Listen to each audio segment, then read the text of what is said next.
Après avoir affronté le Doomslayer dans une de mes précédentes vidéos, Kratos revient cette fois-ci pour s'attaquer à un autre tueur de dieu, le terrible Sun Wukong. Alors, qui du dieu de la guerre destructeur de Panthéon ou de l'élu, réincarnation du tout-puissant roi des singes, sortira vainqueur de leur combat mortel? Je vous laisse me le dire en commentaire. À ton avis, c'est lequel le plus fort? Eh bien je vais répondre à cette question aujourd'hui. Et je le préviens, il y aura du spoil sur l'histoire de Black Myth Wukong et des différents jeux God of War. Mais avant de rentrer dans le vif du sujet, parlons d'un bon sujet essentiel pour tout bon joueur qui se respecte, la sécurité de votre PC et de vos données. Et c'est là que notre sponsor du jour, Kaspersky Plus, intervient. Et si ce nom vous dit quelque chose, c'est normal, puisque Kaspersky, c'est plus de 25 ans d'expertise en cybersécurité avec plusieurs millions de personnes protégées grâce à eux. En plus de ça, Kaspersky s'engage en France contre la cybercriminalité en tant que partenaire de cybermalveillance.gouv.fr pour sensibiliser et lutter contre ce fléau. Et je vous le dis honnêtement, hein, mais avant d'être un partenaire de la chaîne, j'ai déjà utilisé Kaspersky en normal. Car oui, je me suis déjà fait hack et ça fait depuis 1 ou 2 ans que Kaspersky, c'est mon antivirus. Avec leur solution Kaspersky Plus, vous bénéficiez d'une protection de pointe spécialement pensée pour nous, les joueurs. Alors là, je vous le dis direct, mais c'est fini le mythe de l'antivirus qui ralentit ta machine.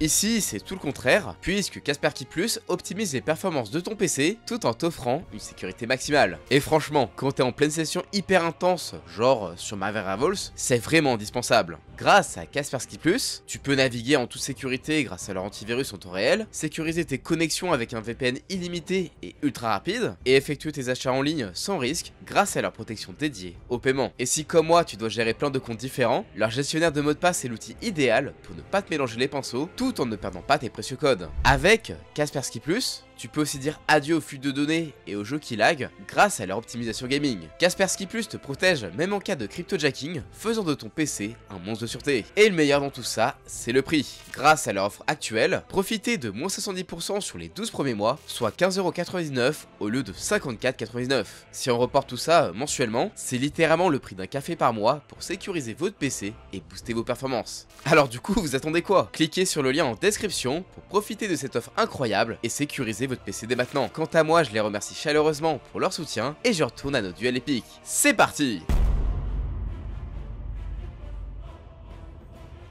Kratos, rien qu'à son histoire, tu sais que c'est pas un combattant à prendre à la légère. Alors, pour ceux qui auraient oublié, Kratos, ce n'est pas n'importe qui. C'est un dieu, et plus précisément, le fils de Zeus, le big boss de la mythologie grecque. Alors, avant ça, c'était déjà un très bon guerrier spartiate, qui avait reçu les lames du chaos de la part d'Arès, le dieu de la guerre, pour sauver son peuple de l'invasion barbare. Il réussit, mais pour la faire courte, Kratos va se faire douiller par Arès, qui va le forcer à tuer sa femme, ainsi que sa fille. Par la suite, une habitante du village va ainsi le maudire en le faisant porter pour toujours les sangs de sa famille, afin qu'il se rappelle éternellement ce qu'il a fait ce jour-là. Bon, et après ça, Kratos s'est vengé d'Arès en le tuant, et il a même pris sa place en tant que dieu de la guerre. Il va ensuite de nouveau être manipulé par des dieux, comme par exemple Zeus, et vu qu'il avait un peu trop le seum d'être mort une seconde fois, il s'est décidé d'affronter son père. Sauf qu'en voulant tuer Zeus, il s'est mis tout le limpade d'eau. Et donc, il a tué tout le monde. Oui, Kratos, il déconne zéro. Après ça, je pense que vous savez, car j'en parle très souvent, mais la Grèce était complètement foutue. Du coup, Kratos s'est barré et a atterri dans les terres nordiques, où il a rencontré Faye, avec qui il a eu Atreus. Et ensemble, père et fils vont causer le Ragnarok et mettre une branlée à Odin, le père de tout. Et avec le DLC Valhalla, à ce jour, Kratos s'est repenti et est le dieu de la guerre et de l'espoir de la mythologie nordique. Bon, ça c'est pour l'histoire. Maintenant il est temps de parler de ses pouvoirs. Bon, déjà en termes de tableau de chasse, le gars c'est clairement un monstre. Il a tué des cyclopes, des centaures, des méduses ou encore des fucking dragons. À ça vous pouvez rajouter toutes les Valkyries maudites d'Odin, tous les berserkers, ainsi que tout plein de dieux comme les fils de Thor ou encore ceux de la mythologie grecque comme Hadès, Poséidon et bien sûr Zeus lui-même pour ne citer que. Bon, en vrai, dans sa période grecque, c'est tout l'Olympe qui est passé, en plus d'avoir tué de terribles titans comme Chronos ou Gaïa. Ah, et aussi, dans Ghost of Sparta, il a tué un être primordial comme Thanatos. En même temps, ça m'étonne pas trop, on parle quand même d'un monstre de puissance qui a pu stopper les doigts d'Atlas. Vous savez, le titan qui tient la voûte céleste. Mais c'est pas son seul exploit de force, vu qu'on parle d'un boug qui peut résister aux claques de Chronos et même survivre à des attaques de Zeus, Thor ou Odin. Ah,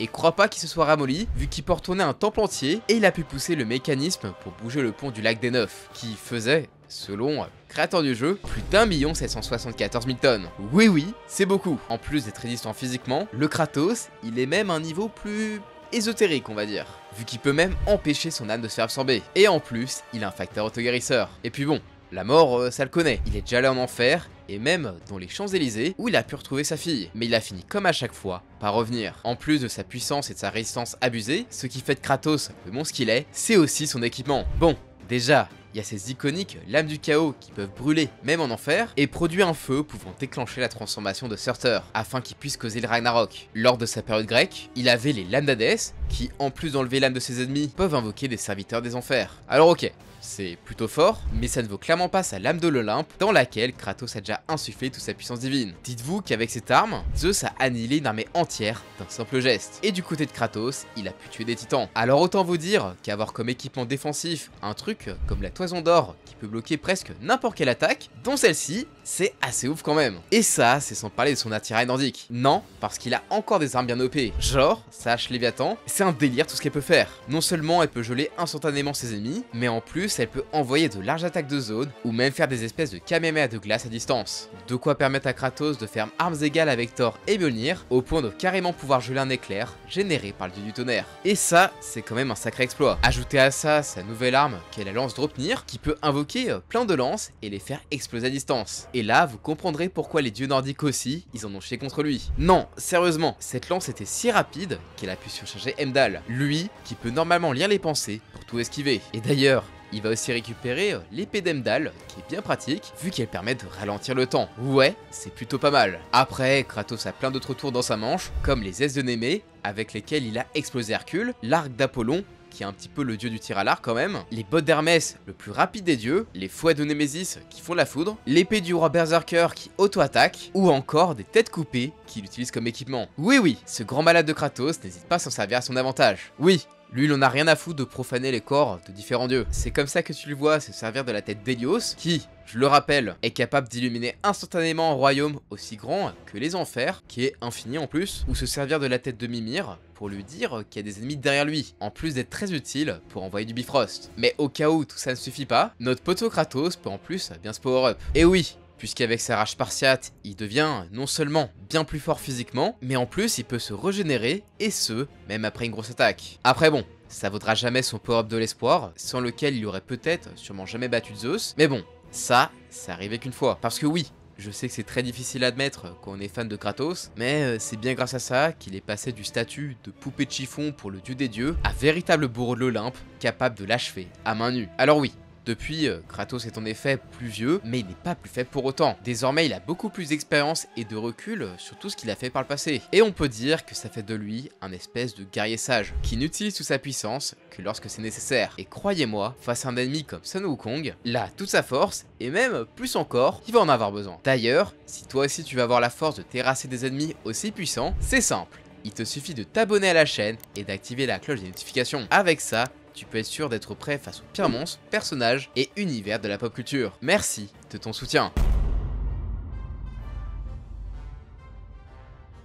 Sun Wukong. Normalement, même si vous connaissez pas le jeu Black Myth Wukong, ça doit au moins vous dire quelque chose. Et en même temps, quoi de plus normal, puisque cette légende de la littérature chinoise a inspiré nul autre que le personnage animé le plus connu du monde, Son Goku. Et vous allez voir, il n'a vraiment rien à l'envier. Et dans cette vidéo, on va se baser sur le jeu Black Myth Wukong. Alors, ce jeu commence après les pérégrinations vers l'ouest de Sun Wukong qui lui ont permis d'accéder à la bouddhéité, donc autant dire l'égal d'un dieu. Et il est devenu un véritable monstre de puissance. Sauf que lui, la cour céleste, c'est pas trop son délire et il préfère rester chill sur sa montagne. Ce qui n'a évidemment pas plu la cour et après une bonne grosse baston, des familles bien stylées. Non, sans déconner, ce jeu, c'est que du flow. Wukong a fini par se faire sceller dans un gros caillou. Mais on se débarrasse pas de lui comme ça. Et il a trouvé moyen de disperser 6 reliques représentant ses 6 sens aux 4 coins du monde pour pouvoir un jour revenir. C'est des années plus tard qu'un élu est choisi parmi les singes pour entreprendre un voyage pour récupérer ces 6 reliques. Et là, si vous n'avez pas joué au jeu, vous devez vous dire, mais du coup,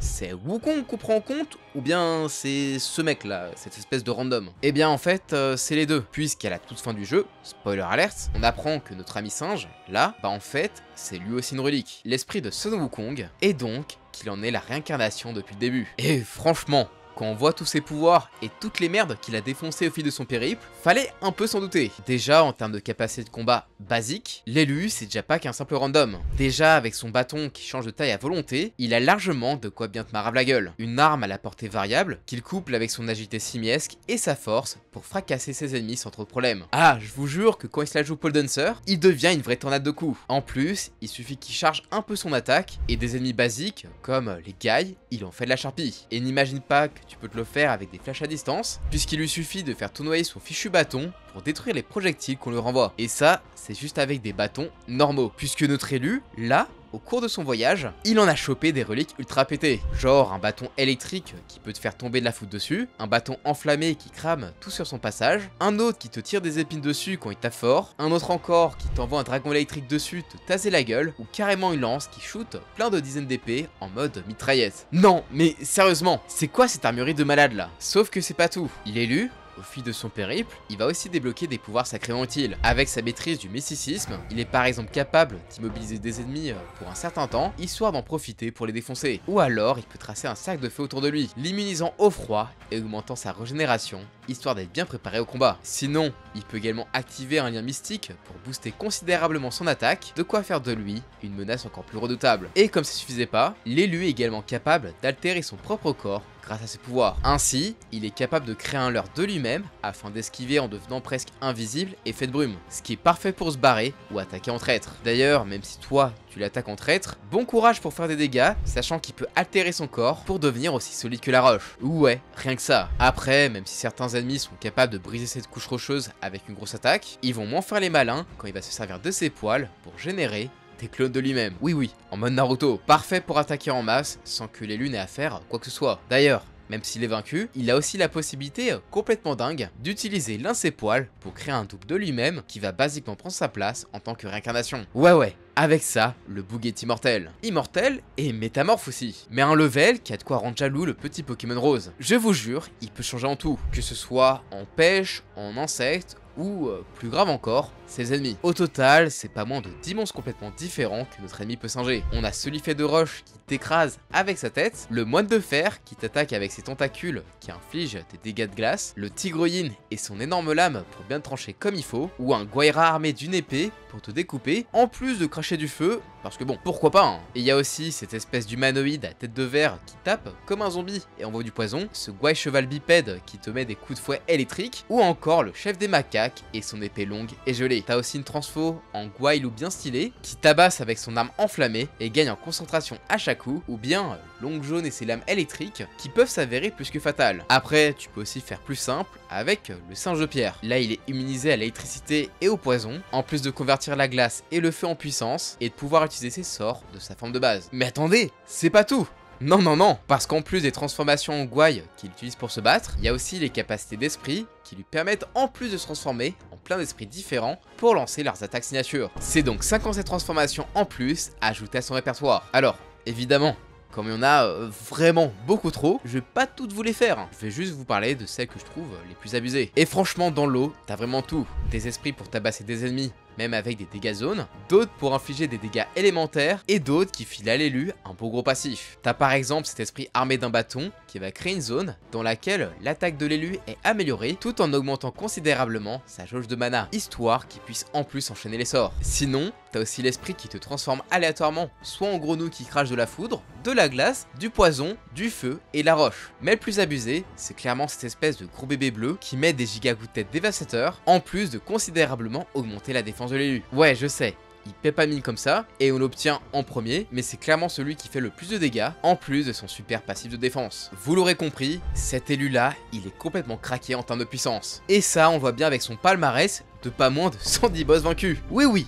110 en un seul jeu. Non, sans déconner, c'est de la folie. Et dans l'eau en plus, t'en as qui ont carrément un level divin. Mais genre, littéralement, puisque l'élu va devoir affronter l'un des plus grands rivaux de Sun Wukong, Erlang, la divinité sacrée. Le tout dans un combat jusque titanesque, où Erlang va carrément appeler à l'aide les 4 rois célestes pour un combat de géants plus grand que des montagnes. Et attention, hein, ils rigolent zéro ces rois. Pourtant, malgré leur nombre, l'élu va se les terrasser avant de se faire Erlang Shen lui aussi géant. Mais le combat le plus vénère de l'élu, c'est clairement celui contre la coquille brisée de Sun Wukong. Et ça n'a beau être qu'une coquille, ce Wukong là, il te fait vraiment pas de cadeau. Déjà, parce qu'il possède les mêmes pouvoirs que l'élu, mais en mieux. Et aussi, il va pas hésiter à s'en servir pour, par exemple, l'empêcher de soigner. Alors autant vous dire que réussir à le vaincre avec toute la puissance qu'il déploie, ça relève clairement de l'exploit. Mais un exploit obligatoire pour l'élu s'il veut récupérer la dernière relique et devenir le vrai Sun Wukong. Et vraiment, hein, le niveau de non-respect, il était archi violent. Et d'ailleurs, le vrai Sun Wukong du roman, il a de la puissance à revendre. Ça vous intéresse? Dites-le moi en commentaire et je pourrais peut-être faire un sujet sur la vraie force du Wukong de la pérégrination vers l'ouest. Je pense que ça pourrait être super intéressant et vous allez être choqués de tous les exploits que le roi des singes accomplit.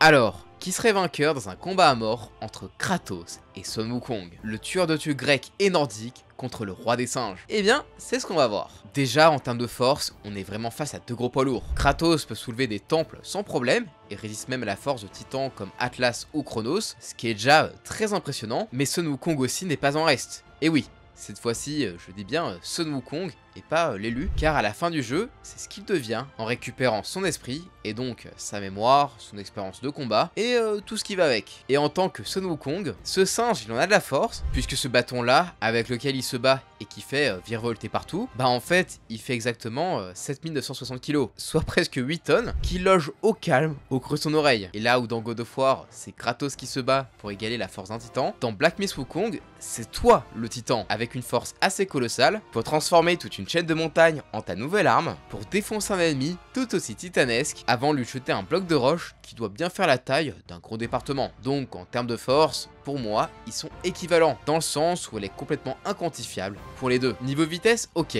Kratos peut tenir tête à un dieu aussi rapide qu'Hermès, ça c'est vrai, et il a même chopé ses bottes. Par contre, pour notre ami Wukong, lui, c'est un délire. Genre, il peut parfaitement esquiver des attaques de laser ou de lumière, même lorsqu'ils sont tirés en chaîne sur lui. Et même dans les pérégrinations vers l'ouest, il est dit que le Boog, il peut faire des bonds, et attention, tenez-vous bien, de 54 000 km. Genre, c'est 14 km de plus que la circonférence de la Terre. Tout ça, juste en un saut. Ouais, avantage Wukong sur la vitesse, y a pas photo. Et sur la résistance alors, c'est vrai que là, Kratos il est colossal à ce niveau là. On parle quand même d'un monstre qui survit à des claques de Chronos et résiste à ne pas se faire écraser par le titan Atlas quoi. Et ça franchement c'est pas rien. Ouais, ben vous voyez cette hache là qui détruit des montagnes d'un seul coup. Ouais, ben Wukong il se l'est déjà prise lorsqu'il était l'élu. Et ça lui a juste fait quelques dégâts. Après bon, on parle quand même d'un être qui, d'après la légende, a survécu 500 ans écrasé sous une montagne, en plus d'avoir atteint plusieurs niveaux d'immortalité. Bon, ça se voit un peu moins dans les jeux, qu'il faut faire des trucs très spécifiques pour revenir à la vie avec un de ses clones, mais dans le roman de base,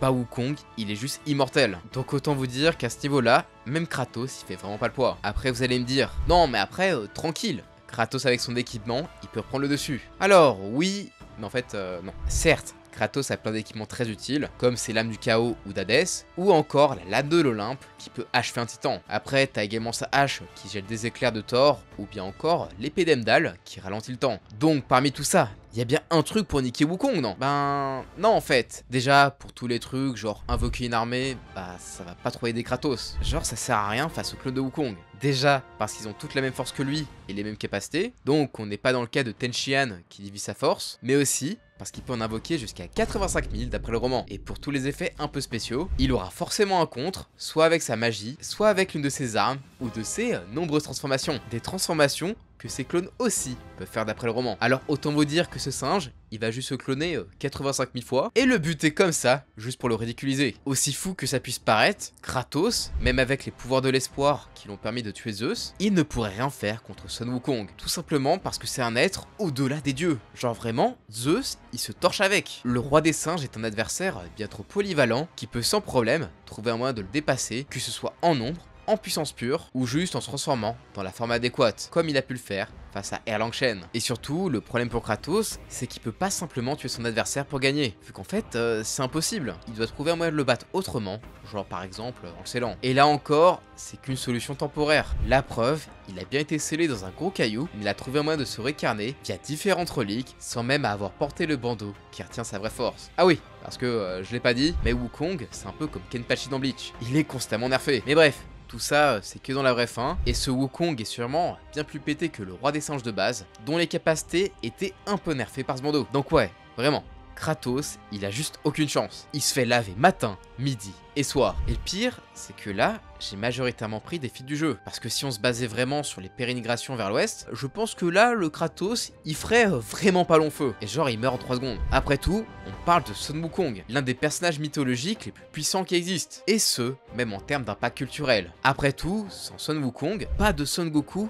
Naruto ou Luffy, qui sont tous plus ou moins basés sur lui. Surtout Goku et ses aventures dans Dragon Ball, tandis que Naruto reprend son multiclonage, là où Luffy, lui, s'inspire de son esprit espiègle, empreint de liberté, et aussi un peu du Kirfif. Même en webtoon, t'as God of High School et son personnage Jinmori, qui est directement inspiré de cette légende, qui apparaît vraiment partout, tellement il est légendaire et incroyable. Et vous, est-ce que vous pensez connaître un adversaire à la taille du terrible Son Wukong? N'hésitez pas à me le dire dans les commentaires, ça pourrait bien faire un nouveau versus pour cette chaîne, ou même Mangalcore. Après tout, pourquoi pas le mettre face à Goku? Ou tiens, dites-moi si vous souhaitez voir une vidéo sur la vraie force du roi des singes. Enfin bref, je vous laisse choisir. Si la vidéo vous a plu, je compte sur vous pour exploser les pouces bleus, partager la vidéo en masse et vous abonner en activant la cloche si c'est pas déjà fait. Et sur ce, moi je vous dis à la prochaine, ciao!